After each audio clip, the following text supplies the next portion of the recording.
When Governor William Carson became California's most powerful political leader, citizens trusted him to protect their state from corruption. But when his oxycodone addiction and cartel money schemes consumed him, he began laundering drug profits through state contracts and murdering legislators who discovered his crimes, turning the state capitol into a deadly criminal enterprise. Before starting the video, don't forget to subscribe to the channel and turn on notifications. Now, let's get back to the video. The California morning sun cast long shadows across Sacramento's Capital District as Governor William Carson organized encrypted financial documents and cartel communication devices for what would become the most dangerous political meeting of his 24-year career as the West Coast's most influential governor and state policy architect.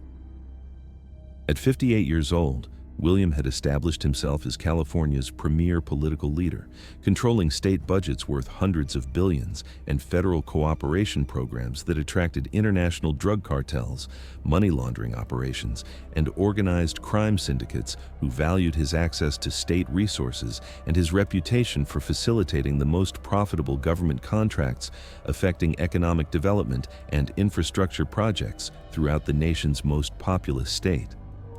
William's governor office occupied the top floor of California's state capitol building, featuring secure conference rooms, encrypted communication systems, and private meeting areas that allowed him to coordinate the state's most sensitive operations while maintaining absolute control over government contracts worth billions and federal funding programs affecting infrastructure development and economic policy decisions throughout California's vast territory.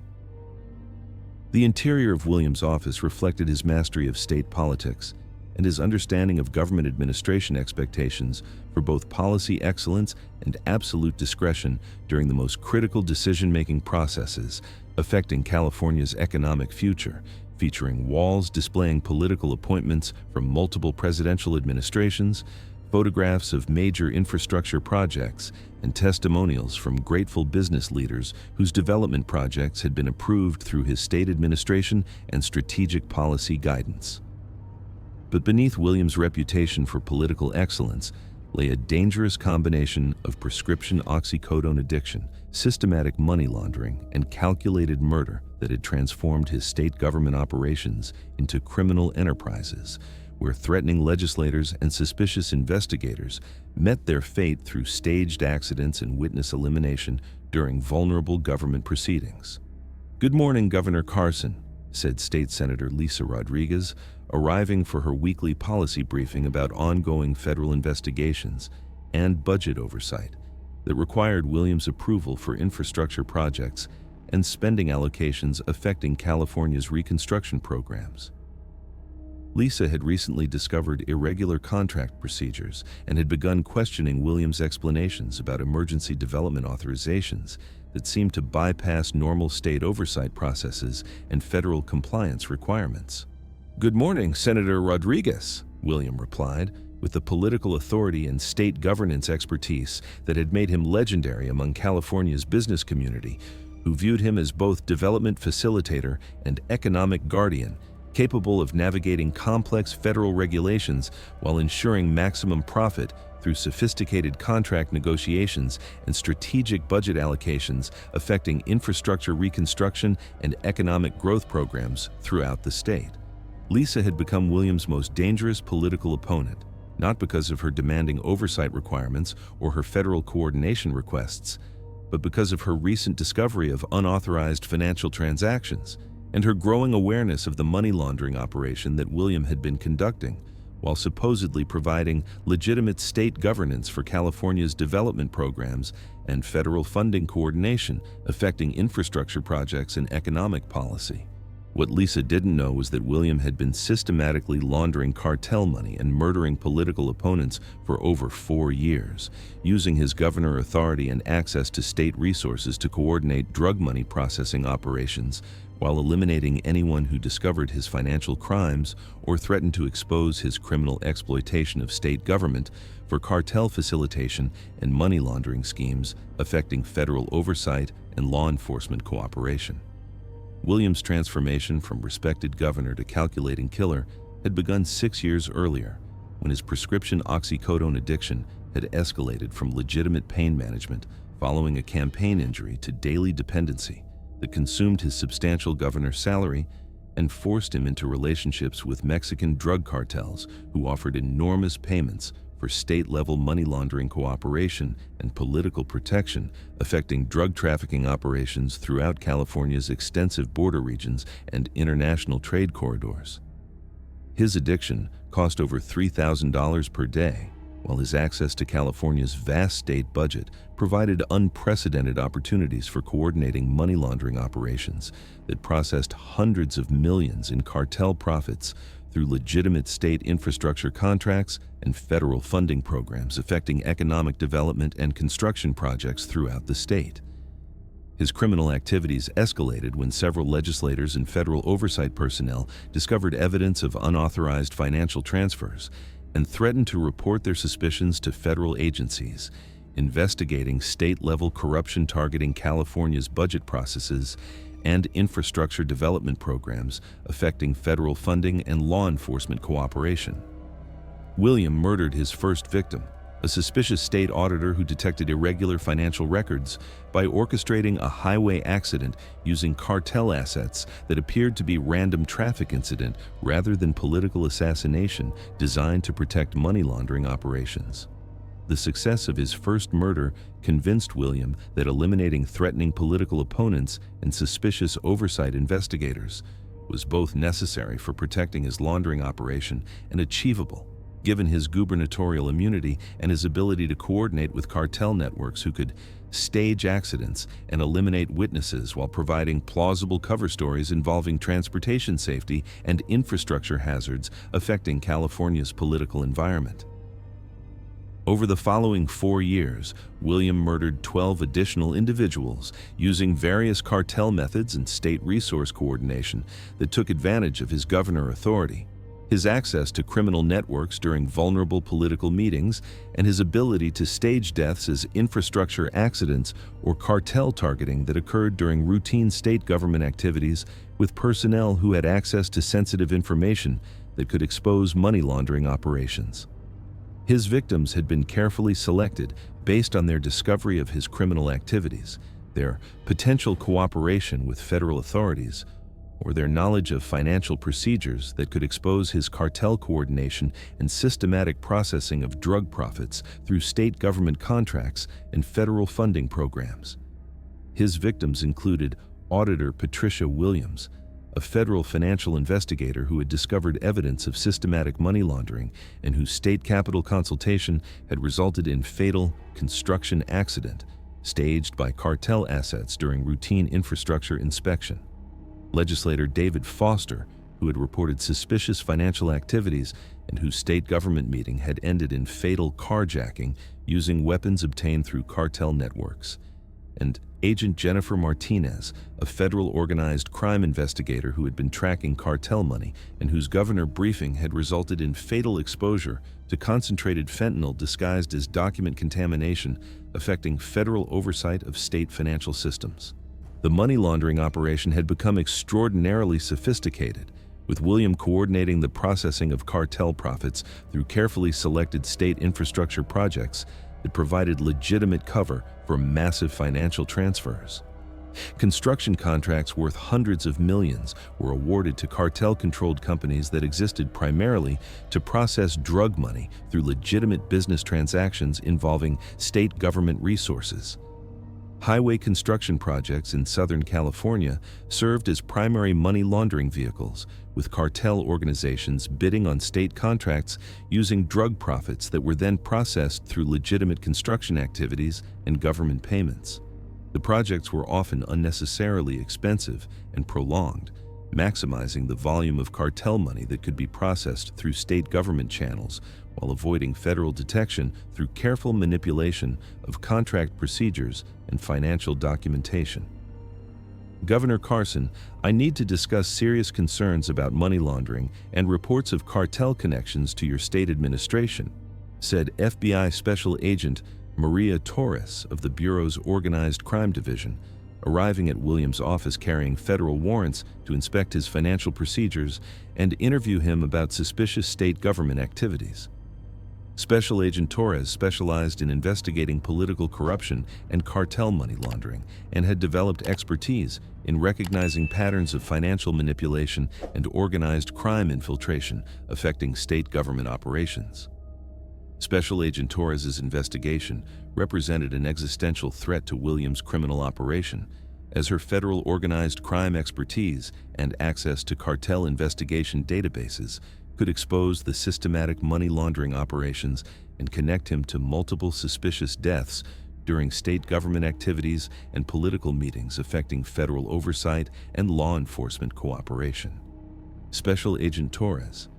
I think there may be some misunderstanding about complex state budget processes and the unfortunate reality that government officials sometimes become targets of organized crime, despite advanced security protocols and federal protection measures, Williams said while discreetly activating a concealed alarm system that would summon corrupt state employees who were part of his cartel network for emergency elimination of federal law enforcement threats. Perhaps we could discuss these concerns in our budget coordination facility, where I can demonstrate the financial procedures that might explain these tragic coincidences. State government involves complex financial operations that might appear suspicious to those unfamiliar with infrastructure development and federal funding coordination affecting California's economic programs. Special Agent Torres agreed to examine Williams' financial procedures, not realizing that the governor was leading her to a secure facility where previous murders had been committed and where William planned to coordinate her elimination using cartel assets while staging the scene as federal agent targeting that occurred during organized crime investigation, providing cover for her elimination while appearing to be cartel retaliation rather than deliberate murder by a governor protecting his money laundering operations. But Williams' carefully planned murder of the federal agent was about to be prevented by the unexpected arrival of federal financial oversight officers who had been investigating cartel money laundering and had identified connections to systematic financial crimes affecting state government and federal cooperation programs. Treasury Department Inspector Michael Rodriguez had been conducting comprehensive investigation into cartel money laundering and state government corruption that exploited governor authority to facilitate drug money processing and eliminate potential witnesses to financial crimes affecting federal oversight and law enforcement cooperation targeting organized crime operations. Inspector Rodriguez specialized in investigating financial crimes and had developed expertise in tracking state government operations that compromised federal oversight while conducting systematic elimination of threats to money laundering operations affecting cartel activities and federal investigation cooperation. The federal investigation had been initiated by reports from multiple financial oversight agencies and organized crime task forces who noticed patterns of suspicious state financial transfers and government official deaths, suggesting cartel networks were infiltrating state government to facilitate money laundering while eliminating witnesses through sophisticated methods disguised as infrastructure accidents. Governor William Carson, I'm Inspector Rodriguez with the Treasury Department, he announced as he entered the budget facility where William was coordinating Special Agent Torres's elimination. I have federal warrants for your arrest on charges of systematic money laundering, conspiracy with drug cartels, state government corruption, and multiple counts of first-degree murder related to your exploitation of governor authority for criminal financial operations affecting federal oversight and law enforcement cooperation. Williams' reaction to the federal oversight intervention was desperate attempts to maintain his political credibility, as he realized that federal agents and financial oversight personnel had been investigating his cartel activities and connected them to systematic government official murders and organized crime coordination affecting California state government. Special Agent Torres looked stunned as she realized how close she had come to being murdered by the governor she was investigating for cartel connections. Her organized crime investigation had not only exposed Williams' laundering and murder operation, but also prevented her own death at hands of a killer using gubernatorial authority as cover for systematic elimination of federal agents and financial investigation threats. The comprehensive investigation that followed Williams' arrest revealed the full scope of his criminal enterprise and sophisticated methods he had developed to exploit governor authority for systematic cartel money laundering and murder.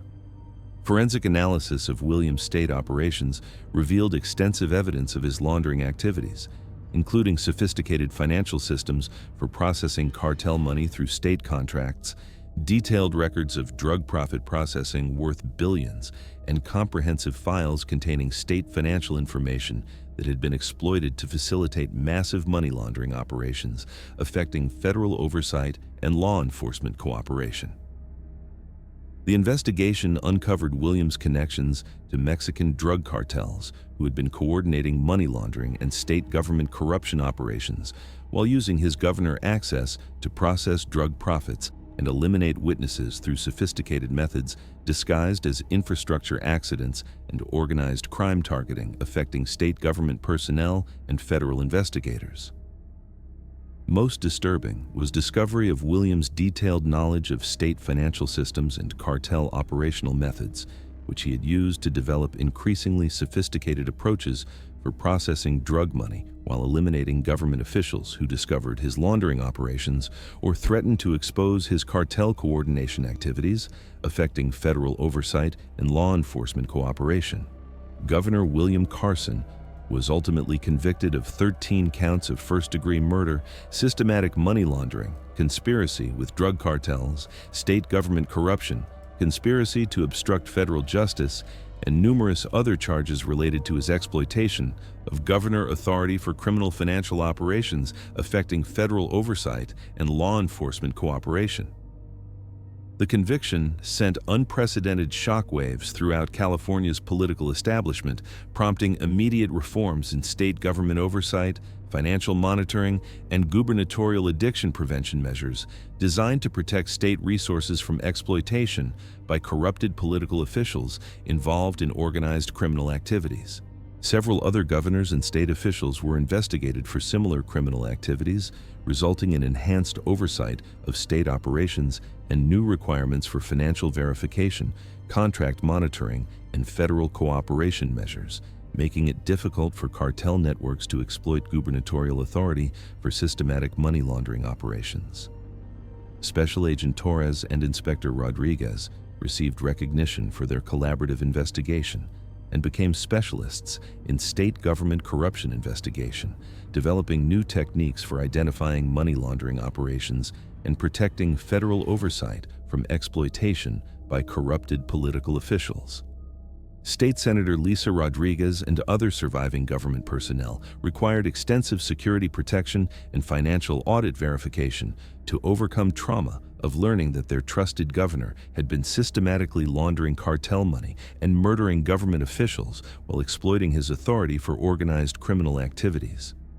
The case prompted comprehensive changes in state government regulation, including mandatory federal oversight and addiction screening for governors with budget authority, enhanced monitoring of state financial operations and contract procedures, real-time federal supervision of infrastructure spending, and new reporting procedures for suspicious political activities involving financial violations. Williams' conviction led to increased cooperation between state oversight agencies and federal organizations investigating cartel operations, with new protocols designed to identify government systems that might be exploited for systematic criminal activities while eliminating witnesses to political corruption and federal law violations. 5 years after Williams' conviction and life imprisonment, California's political community continued implementing safeguards designed to protect state government from governors who might abuse their positions for criminal purposes affecting federal cooperation and law enforcement operations. The governor, who had promised to protect California's interests and advance state economic development, had instead used his political authority to commit systematic money laundering and murder while exploiting state government for cartel coordination, threatening foundations of federal oversight and law enforcement cooperation. Governor William Carson's final term had been permanently concluded by comprehensive investigation of federal and state justice, where he would serve multiple life sentences without possibility of parole. proving that even political officials who attempted to exploit their state authority for criminal gain could be identified, investigated, and brought to justice when dedicated federal agencies worked together to protect government integrity from predatory political corruption. The governor's final term had ended with his permanent removal from office, serving as lasting reminder that those entrusted with state governance must never abuse that sacred responsibility, and the political officials who would exploit government trust and state authority for criminal gain will ultimately face full consequences of their betrayal of political integrity and public service. Thank you very much for listening. Please let us know what you think of this story in the comments. Don't forget to like the video and subscribe to the channel. Turn on notifications so you don't miss any other videos.